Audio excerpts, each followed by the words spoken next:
মাছ রান্না করব। দেখো এই মাছগুলোর না আমি নাম জানি না, তোমরা যদি এই মাছের নাম জানো আমায় বলো তো। সত্যি বলছি, এই মাছগুলোর আমি নাম জানি না। এই যে মাছগুলো ভালো করে কেটে পরিষ্কার করে নিয়েছি, আর একটু নুন, হলুদ আর সর্ষের তেল দিয়ে মাখিয়ে রাখবো।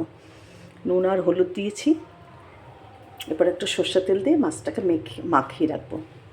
তাহলে মাছের যে একটা গন্ধ থাকে সেটা একদমই থাকে না। একটা পেস্ট করেছি, আদা, কয়েক কোয়া রসুন, পেঁয়াজ, লঙ্কা একসাথে পেস্ট করে নিয়েছি। আর মাছগুলোকে ওই যে সর্ষে তেল দিয়ে ভেজে রেখেছি। আর এই মাছের ঝোল ধনে পাতা আর বড়ি দিয়ে রান্না করব। আর অল্প করে বেগুন কেটে নিয়েছি।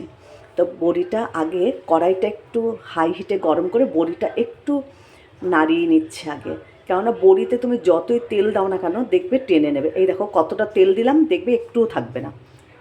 এই দেখো বড়ি ভাজার সময় তুমি যত তেল দাও সব টেনে নেয়। যাক, বড়িগুলো ভাজা হয়ে গেছে। আর এপাশে মশলাটা করে রেখেছি, এর মধ্যে আমি হলুদ আর নুনটাও একসাথে মিশিয়ে নিচ্ছি। টমেটো দেইনি আমি, বাজার থেকে যে টমেটো ক্যাচাপগুলো পাওয়া যায় ওইগুলো একটু দিয়ে দেবো। মাছগুলোকে ভাজা বসিয়ে দিয়েছি, কড়াইয়ে গরম করে ভালো করে তেল দিয়ে মাছগুলো সব ভেজে নেব।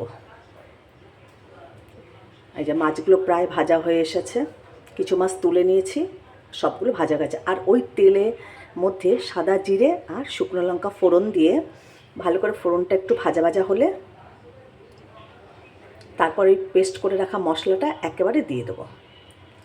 তার আগে একটু বেগুনটা দিয়ে হালকা করে নেড়ে চেড়ে তারপরে মশলাটা দিয়ে দেবো। বেগুনটা একটু হালকা করে আমি ভেজে নেব।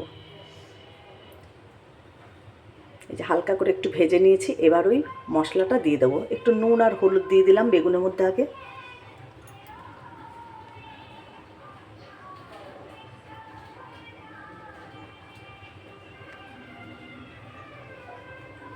এই যে হালকা ভাজা হয়ে গেছে বেগুনটা, এবার এর মধ্যে আমি মশলাগুলো দিয়ে দেবো। মশলাটাকে ভালো করে বেগুনের সঙ্গে কষিয়ে নেব। এবার মশলাটাকে খুব ভালো করে কষিয়ে নেব যতক্ষণ না মশলা থেকে তেল ছেড়ে আসছে।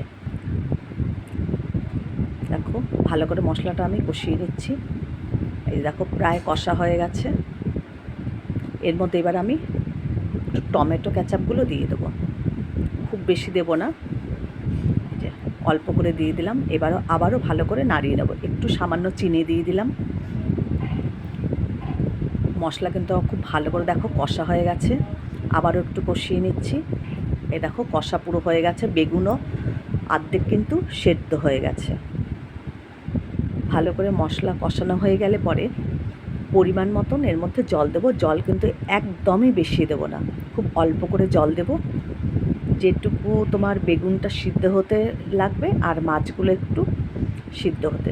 মাছ তো ভাজাই হয়েছে, একদম কিন্তু আমি ঝোল ঝোল করবো না, মাছটা একদম গামাখা গামাখা থাকবে। এ দেখো ফুটে উঠেছে ঝোলটা, বেগুন কিন্তু আমার সিদ্ধ হয়ে এসছে। এখন আমি এর মধ্যে মাছগুলো ঢেলে দেবো। মাছগুলো ঢেলে দেওয়ার পরে একটা থালা দিয়ে আমি একটু চাপা দিয়ে রাখবো। তারপর ফুটে উঠলে আবারও বড়িগুলো এর মধ্যে দিয়ে দেবো। এই দেখো মাছ একদম অল্প জল দিয়েছি, মাখা মাখা করব। এর মধ্যে এখন আমি বড়িগুলো দিয়ে দেবো। দেখো বেগুন আমার সিদ্ধ হয়ে গেছে, একটু উল্টিয়ে দিচ্ছি বেগুনগুলো।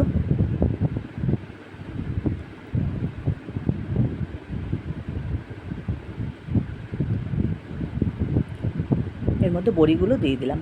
বড়ি দিয়ে ধনেপাতা দিয়ে এই মাছ খেতে আর বেগুন দিয়ে দারুণ লাগে। তোমরা খেয়ে দেখবে, তোমাদের যদি ভালো লাগে করে খাবে আগে, তারপরে ইউটিউব চ্যানেলটাকে সাবস্ক্রাইব করো, লাইক করো, কমেন্ট করো, শেয়ার করো।